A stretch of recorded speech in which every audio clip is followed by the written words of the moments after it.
Ladies and gentlemen, boys and girls, it might actually be coming home. England 2, Holland 1. That was the full-time score in Dortmund last night. The Late Late Show, not hosted by James Corden, but hosted by Ollie Watkins with an 89th minute winner to send England through to their second Euro final in a row and their first ever final on foreign soil. What a night. My voice is crackling like Sean Dyche and running off barely any sleep, but I couldn't give a monkey's toss because England are through to the finals of Euro 2024. What a win and what a performance, to be fair. As this tournament's gone on, we've gotten better and better, and last night was our best performance so far, in my opinion. Second half, not as good, but that first half, if that was Spain, people would be raving about how good they were. We were absolutely fantastic in that first half, playing through the middle, quick passing. We looked very, very dangerous. We were very unlucky to go in at half-time 1-1. Yes, it was a bit of a dodgy penalty, but that Foden chance, where he hits the bar, the one where it was cleared off the line, and some of the other big chances, we should have been ahead 3 or 4-1 at half-time. Let's not beat around the bush. But look, as I say, second half, we're a little bit more laboured, a little bit more reserved. Southgate makes the changes at the right time. I've given him a lot of slack in this tournament, but you've got to give him credit for yesterday because he got it spot on, and credit for getting us to another final.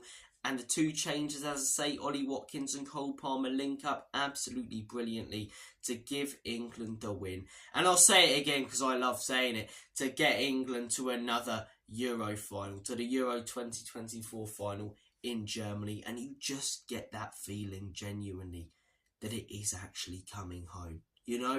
These moments that have happened in this tournament, the Jude Bellingham bicycle kick, it's not luck necessarily, but the fact that that went into the back of the net, the fact that we won on penalties, which England never do, and put all 5 of them away, the fact that we scored an 89th minute winner against a very, very good Dutch side, those 3 games, they really make you believe. And this tournament, it started off slowly, it started off poorly.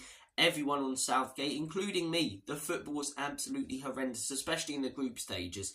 But as the tournament's gone on, the players have got more confidence, the fans have gotten more behind the players and the manager. As I say, the manager's been getting it spot on recently, the performances have picked up, and the country believes. The country is completely and utterly behind the national football team, and it's great to see. One more game. We are 90 minutes away, potentially 120 minutes away, and potentially with penalties away, from England lifting their first trophy since 1966. I don't realise how lucky I am, My dad, my granddad, they've only seen England win 1 trophy and be in 3 finals, including this one.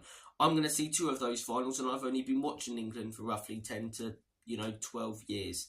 So it's absolutely brilliant. It really is absolutely brilliant. What a night it was. What a win it was. A great performance. I felt for Phil Foden, he deserved to score. And do you know what? Credit to the Dutch. It's not their best team on paper, but they've given it a real good go in this tournament. On paper, the third best team in their group. They ended up finishing 3rd. They weren't, terrible though. They weren't fantastic against Austria. Against France, I thought they played well, and Xavi Simons, that goal should have counted for him. What a young talent he is. Everyone raving on about Lamine Yamal, rightly so, but Xavi Simons is one hell of a player as well. Round of 16, they looked absolutely fantastic against Romania. They should have won that by 5 or 6 with all the chances that they had. Quarterfinals, a Turkey team with more momentum than anyone else in the tournament, and they got the job done in that game with some great defending and being clinical going forward and coming back. Credit to them for that. And then yesterday, I don't think they were horrendous. I thought early goal from Xavi Simons was fantastic.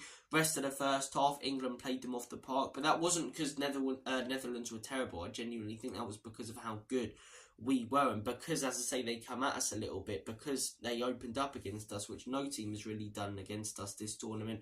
We managed to exploit the spaces in the midfield and pockets and take advantage. But second half, as I say, we sat in a little bit, and they looked a lot more comfortable on the ball. They had a couple of chances. That long ball over the top looked a bit dangerous. So look, credit to the Netherlands. The highlight for them has definitely been their fans. They've been absolutely brilliant. No trouble by the looks of it caused by them in Germany, singing Hey Jude with the England fans yesterday as well. The Orange Army. You see it in Formula 1 with Max Verstappen in the Austrian Grand Prix, and obviously the Dutch Grand Prix, but yeah, wicked to see them at this Euros. As I say, they've been a great team to watch, great fans to see on telly, and as I say, I wish them all the best in future tournaments. I didn't wish them all the best yesterday though, and as I say, luck was on our side. England through to the final.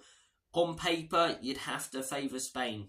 You'd have to favour Spain, you know, being the best team in this tournament, I would say, by a country mile. They've won every single game, didn't concede a goal in the group stages, and I thought being in between generations would hinder them a little bit. It's done the opposite. It's been a huge advantage for them because you've got experience like Carvajal, Rodri dictating the game, you know, and then you've got youngsters such as Lamine Yamal and Nico Williams on the wing who are flair players who allow, you know, that space because of what the experienced players in the team do, and Morata up top. So Spain, you'd have to favour them. They've been a fantastic team. They really, really have this tournament. But as I said, I just get that feeling. Even in the last Euros, you know, you do believe because we're in the final and it's at Wembley. But the way things have gone in the last few games, how close we've been at times to going out, and the times that we've scored goals and the mentality that these players have shown, I genuinely believe we're going to get it done. I genuinely believe we're going to get it done. I think we'll probably be outplayed. I'm going to say, though, that England win this final 2-1.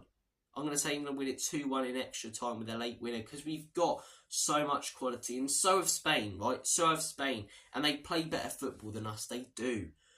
But I think we've just got so many players. Jude Bellingham, Bukayo Saka, Watkins and Palmer and Tony coming off the bench. Harry Kane, Phil Foden, you know. Mainu even, who was fantastic yesterday. Who can just produce magical moments at any time in a game. Trent's another one, you know. So it's definitely going to be tasty on the weekend. It really is. Credit to Spain in their last game. I thought they looked really, really good against France. France not been quite at it this tournament. That was their best performance so far at this tournament. But Spain, as I say, Lamine Yamal, that kid, double up on him this weekend, eh? What a player he is. What a player he is. But as I say, yeah, you've got to give credit to Gareth Southgate. You have. Gave him so much criticism at the beginning of this tournament. As the tournament's gone on, I've got more and more behind him. And as I say, if you're not behind him now, you're an idiot. The man's gotten us to another final.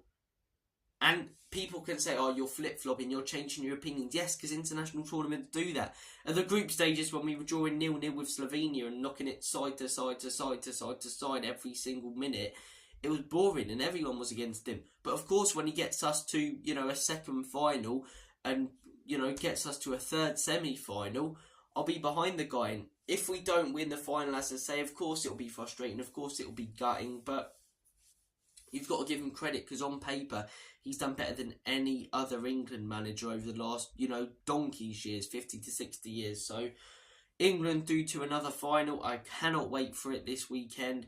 Credit to Southgate, credit to the players, some great mentality, shown a much better performance, I believe. Do you guys believe what a night it was? You know, watch the quarterfinals in the Bat and Ball in Westfield before Johnny Fisher's fight in the evening yesterday in a packed out pub. It's just been great. It's been absolutely great, this tournament. I've loved every second of it and I cannot wait for the final. Come on, England, bring it home. Take care, guys. All the best. And as always, come on, you Spurs. Enoch and Levy out. In Big Ange we trust. Come on, the Euros. Come on, England.